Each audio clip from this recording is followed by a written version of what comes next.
What I love about children is their innate wonder, the natural love they demonstrate.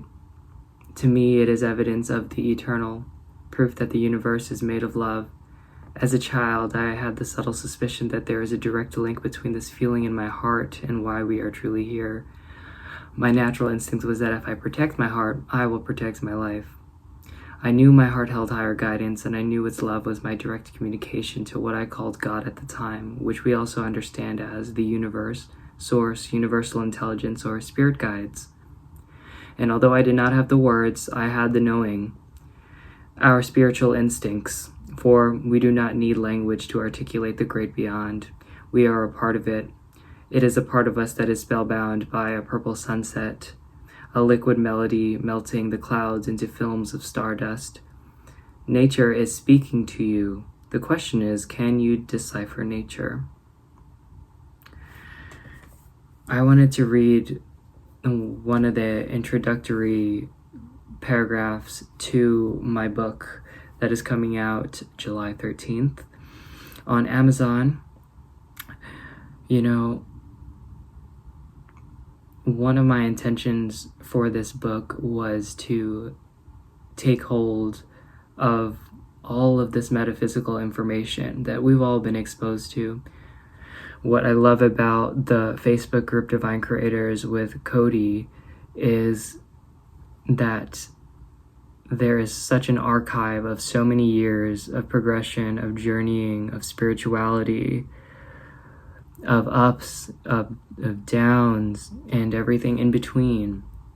There is a timeline of events over the course of my life and many of your lives, as well as my career. And you can connect the dots and you can see the journey of what awakening looks like. You understand that metaphysical information, the information that we tap into the spirit guides, all of this is semantics.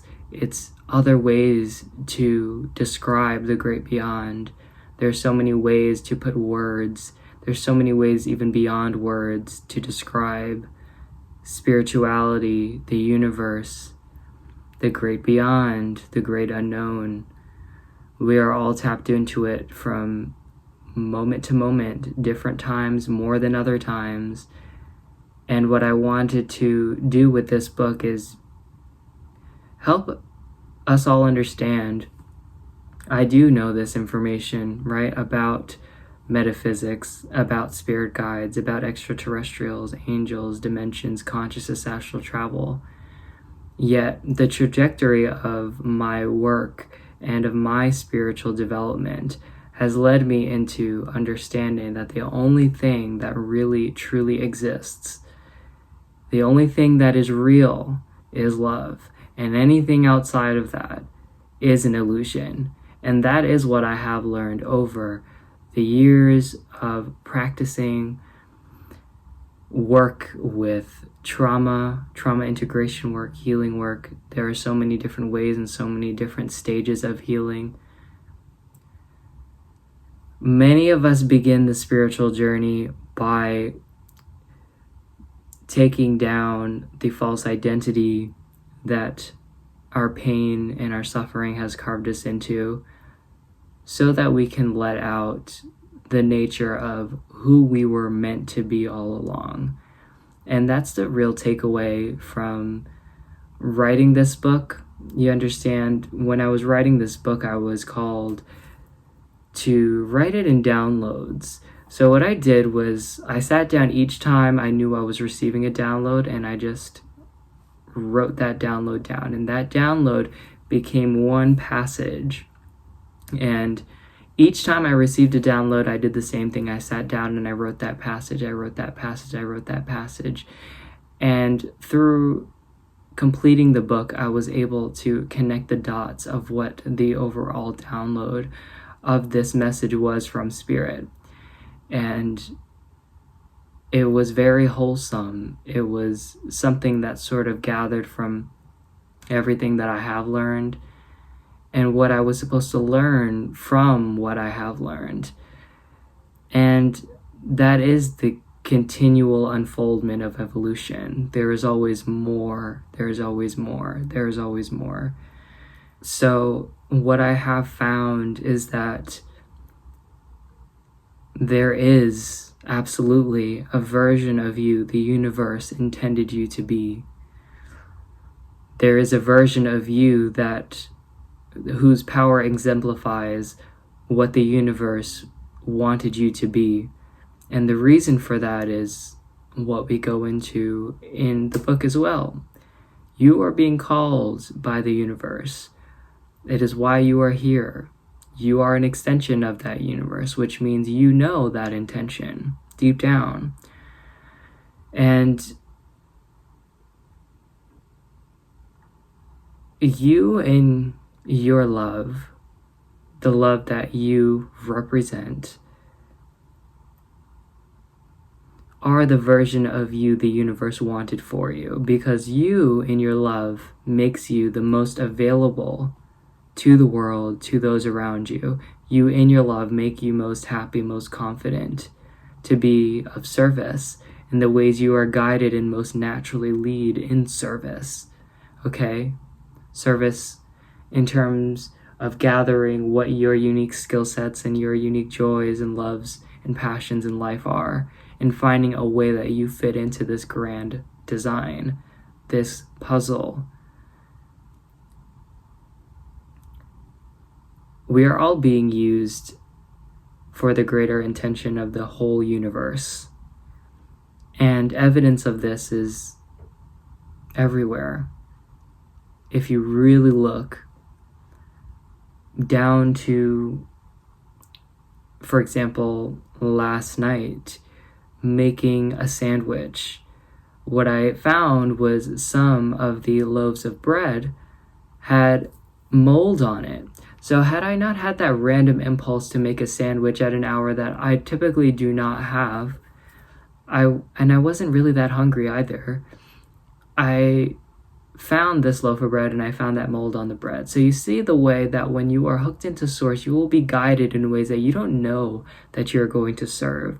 But because I went in there and I found that loaf of bread, I found mold on something that could have made someone sick had they not seen it, because it was difficult to see. You wouldn't really see that, especially with the people that I was with at the time. They would not have seen that. They would not have noticed.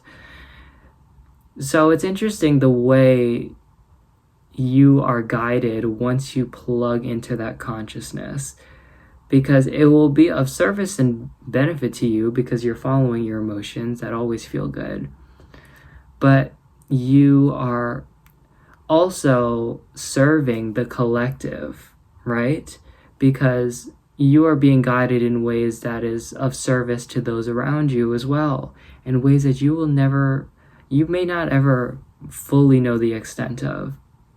And this happens from something as small as that loaf of bread to much bigger themes as well, okay, that are much easier to identify. There are so many moments in our lives where we think of random coincidences that have thwarted, major potential catastrophes in our lives or others' lives. These things happen all the time because the universe is conspiring for you. That is the natural instinct of the universe. You are an extension of that natural instinct of the universe.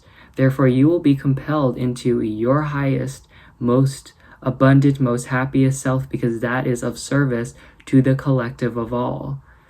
If an arm is not functioning at its highest because it is injured, the collective of that body is also not functioning at its highest. All of us are being guided into our highest self so we may serve the highest collective balance and order of the universe as a whole.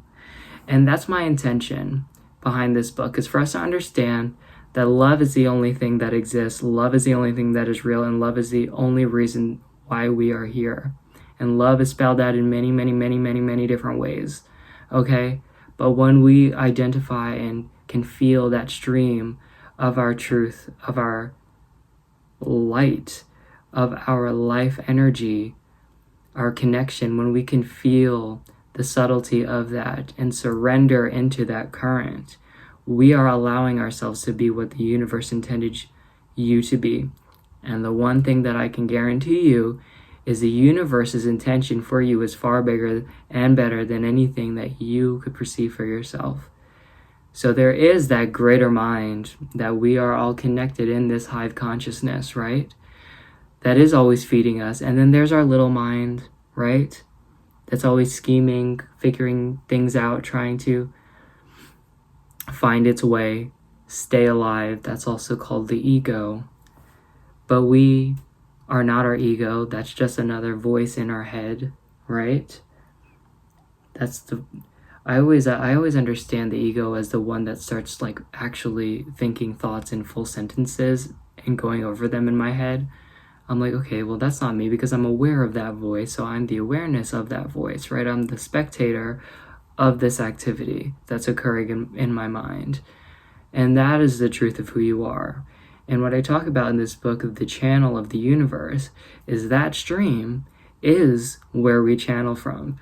That stream is what informs your divine perspective, the ability that allows you to see the world through Source's eyes, see energy, see the spiritual world, right? Because there are beautiful things that you can see non-physically, and there are really scary things that you can see non-physically as well. And it all depends on where you are focused, right?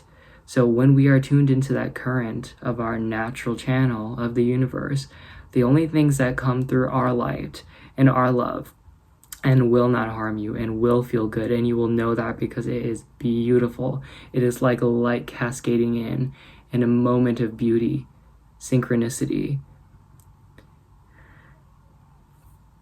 So this book is intended to guide you into that subtle stream, that current of who you are, of source, of divinity, of light, to allow you to open up your channel to your greatest and highest self, to your divine perception as well, divine perspective, your ability to see non-physically as well, in ways that will only serve you.